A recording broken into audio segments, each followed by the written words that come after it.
श्री शिवाय नमस्तुभ्यम। दोस्तों, आप सभी लोग जानते हैं कि 19 मई 2023 को है वट अमावस्या व्रत और वट सावित्री व्रत। दोस्तों, ये दोनों ही पर्व एक साथ पड़ रहे हैं एक ही दिन, इसीलिए 19 मई 2023 जो दिन है इसका महत्व बहुत ज़्यादा बढ़ जाता है।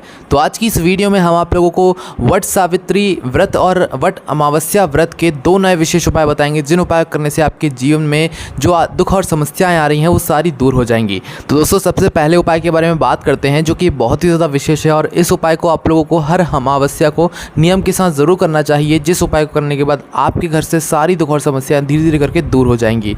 तो दोस्तों, इस दिन आप लोग करना क्या है कि शाम के समय प्रदोष काल में जब सूर्य डूब रहा हो, रात होने वाली, उसके बीच के समय में आपको एक दीपक तैयार करना है जो कि लंबी बाती का दीपक होगा, शुद्ध देसी गाय के घी का दीपक होगा। वह दीपक आप आटे का भी ले सकते हैं, मिट्टी का भी ले सकते हैं। इस दीपक को तैयार करके आप अपने घर के आसपास जो भी नदी, बावड़ी या तालाब हो वहाँ पर जाइए और नदी, बावड़ी या तालाब की घाट पर जाकर इस दीपक को रखिए। और आपने इस दीपक में लंबी बाती रखी है। लंबी बाती किसी महत्व के कारण ही रखी है, क्योंकि अमावस्या के दिन जो भी आप लोग दीपक लगाते हो अपने पितरों के लिए, वो लंबी बाती का दीपक लगाते हो, इसलिए आप लोगों को यहाँ पर लंबी बाती रखनी है। और लंबी बाती का जो मुख होगा, जिस तरफ से आप ये दीपक जलाने वाले हो, उस बाती का मुख आपको दक्षिण दिशा की तरफ करके रखना है। तो उस स्थान पर बैठकर दक्षिण दिशा देख लीजिएगा और दक्षिण दिशा की बाती का मुख करके आपको इस दीपक को जला देना है, भगवान भोलेनाथ के नाम का स्मरण करते हुए और अपने पितरों का स्मरण करते हुए। ठीक है, इस दीपक को किसी भी नदी, बावड़ी या तालाब के घाट पर जाकर जला देना है। पानी में प्रवाहित नहीं करना है, घाट पर जाकर जलाना है। ठीक है, जला दिया और भगवान से प्रार्थना करके आप वापस अपने घर आ जाइए। और अगर किसी के घर के आसपास नदी, बावड़ी या तालाब नहीं है तो वो अपने घर के रसोई घर में, जहाँ पर उसका पीने का पानी रखा जाता है,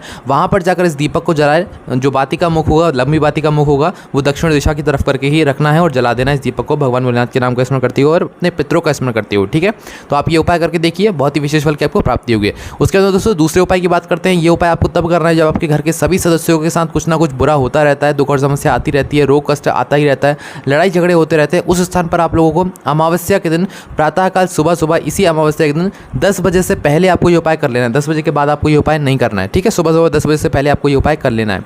इस उपाय को करने के लिए आपको जो है एक बेल का फल लेना है, जो बेलपत्री का फल होता है वो लेना है। उस बेल के फल के अंदर का पूरा गुर्दा निकाल लेना है। गुर्दा निकालने के बाद उस बेल के फल के अंदर आपको भरनी है पंजीरी। जो आटे का प्रसाद होता है ना, आटा सेक कर, शक्कर मिलाकर, घी मिलाकर जो आप प्रसाद बनाते हो, वह आटे की पंजीरी बनाना है अपने घर पे और उस पंजीरी को पूरा जो है बेल के फल के अंदर डाल देना है।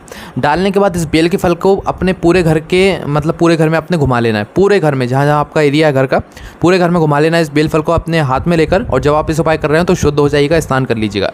बेल के फल को पूरे घर में घुमाने के बाद आपके घर के सभी सदस्यों से इस फल को स्पर्श करा लीजिएगा, छुआ लीजिएगा। जितने आपके घर में सभी सदस्य हैं सभी से छुआ लीजिएगा। छुआने के बाद अपने घर से बाहर निकलिए। बाहर निकलने के बाद किसी भी पीपल के वृक्ष के नीचे जाइए, जो कि बड़ा वृक्ष हो, जिसकी छांव में बैठकर आप ये उपाय पूरा कर सकें। पीपल के वृक्ष के नीचे जाइए, वहाँ पर जाकर एक गड्ढा खोदिए, थोड़ा अच्छा गहरा खोद दीजिएगा।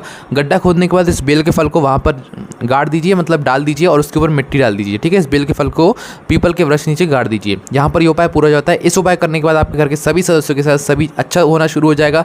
लड़ाई झगड़ा होता होगा, क्लेश होता होगा, वो सारी चीज़ें ठीक हो जाएंगी, सभी कुछ अच्छा होने लगेगा। तो ये वो सारे उपाय थे जो कि आपको 19 मई वट सावित्री व्रत और वट अमावस्या व्रत के दिन जरूर करना है। इन उपायों करने में अगर आपको कोई भी समस्या आती है तो मुझसे कमेंट करके पूछ सकते हैं। ओम नमः शिवाय, जय भोले बाबा, श्री शिवाय नमस्तुभ्यम।